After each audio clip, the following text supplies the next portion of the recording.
people in Paradise, the people in Magalia, the people in Concow, those folks have been through it so many times. And so, yeah, it's a little bit jarring.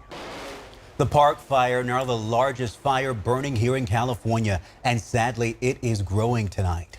Governor Newsom announced a state of emergency in Butte and Tehama counties due to the Park Fire, and also in Plumas County due to the Gold Complex fire.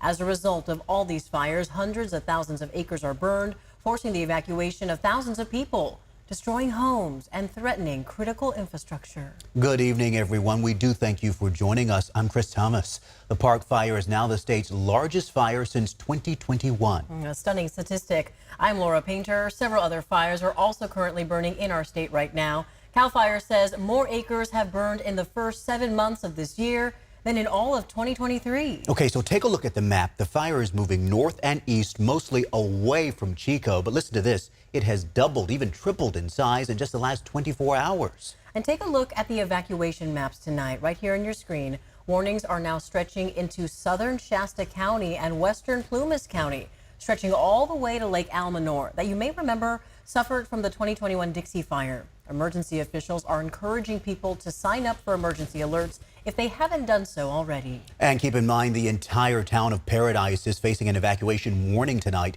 It brings back scary memories of the campfire. Today, the Butte County Sheriff warned people to please follow evacuation orders. We need you to first evacuate utilizing one of the 3 main roads out of Paradise: Skyway, Clark, or Pence. Do not go up the Skyway because you're going to be heading into a more dangerous situation. Very important. Now, here's what we know right now. The Park Fire has now burned nearly 240,000 acres. 4,200 structures are threatened. At least 134 structures are destroyed. And this fire sparked Wednesday afternoon just north of Bidwell Park in Chico. And a Chico man is in custody, accused of pushing a car on fire into a gully, which authorities say sparked the Park Fire. He's expected to appear in court Monday. And our crews have been on this fire on the ground for days now. ABC 10's Garjpal Sangha explains why this firefight is just so challenging. It has been another day of extreme fire behavior fire crews have had to deal with, and their objective was to keep this fire south of Highway 36, but the erratic winds have had other plans. It is sending the hot spots to the other side of the highway. One official has said that this fire is burning a lot faster than their resources can get to. And while a few evacuation orders have been downgraded, more people are being told to leave as the Park Fire expands its reach. The massive Park Fire continuing to spread, fueled by dry and hot weather, strong winds, and bone-dry fuels. This fire has been rapidly expanding 4,000 to 5,000 acres an hour. It's a dangerous situation. The fire Friday continuing its journey of spreading away from the city of Chico in a north and northeast direction. For the first time, the fire jumping Highway 36 near Paynes Creek Loop. It is a fire that is challenging our strategies, but we are finding opportunities to deploy our resources. Towers of flame, one after another. That has been the storyline for these firefighters, especially on the eastern portion of the fire near Highway 32. And at times this fire has tried jumping over Highway 32, but firefighters have been doing a great job of attacking it, putting it out, because if they don't, that fire could be one step closer to the town of Paradise. It's outpacing our aircraft, it's running through our fire retardant lines, and helicopters are having a tough time getting in due to the smoke column and the heat. The extreme fire behavior since the fire began, forcing crews to play a defensive role. Now hoping soon they can go on offense. And hopefully we have some dramatic weather increases starting this weekend with cooler temperatures and increased relative humidities. And just as this fire jumps Highway 36, more fire crews just showing the example that the official said this fire is moving a lot faster than they can get their crews here. And this is the largest fire in terms of acreages that it has burned since the 2021 Caldor fire that burned through Grizzly Flats and threatened the Lake Tahoe region. So it's going to be a tough fight.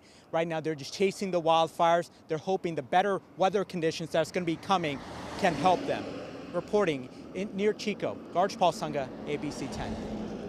Wow, those images say it all. Garspal, thank you. Now, Carly, firefighters are working under very tough conditions, as we just saw. Those winds are a big factor. A huge factor. And earlier, as we had our earlier newscasts around 5 and 6, we were saying, we really hope that this stays just short of Highway 36, because once it reaches that point, it's going to continue to go into the evening hours and overnight, early morning hours. And that was the hope. It's already there, unfortunately, as it has been growing rapidly. And that's because of this. The winds coming in from the south have been spreading that fire. As you can see, even these little fingers kind of coming off of that. That's what we've been seeing into our evening hours, continuing to stretch north.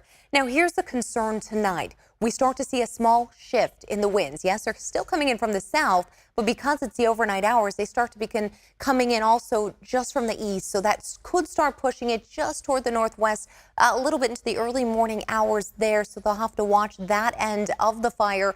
We're also concerned as we get into the early morning hours. Of course, humidity will get better overnight. But of course, firefighters exhausted after all of that battle overnight. We're still seeing flames, and they are fueling their own weather systems. You have a lot of heat coming off of this. So even as you get cooler air moving in, the temperature differences can cause unstable weather conditions, moving up that terrain and causing its own kind of whirlwind happening. As you saw, some of those trees really catch fire there. Smoke will continue to head toward the north and northeast as well as we move into Saturday. Now, the fire growth here, you can kind of see it there. The winds from the south, the direction overnight in tough terrain. Now, the red flag warning has come to an end. You're seeing recovery, though, around 75% around Sacramento. Further north, you're still seeing around 25 relative humidity percentage there. That is very dry as of this hour. Winds also continuing to spread toward the north, but hopefully into the early morning hours, we will see much more calm conditions. We'll talk more about this fire and what firefighters are facing coming up.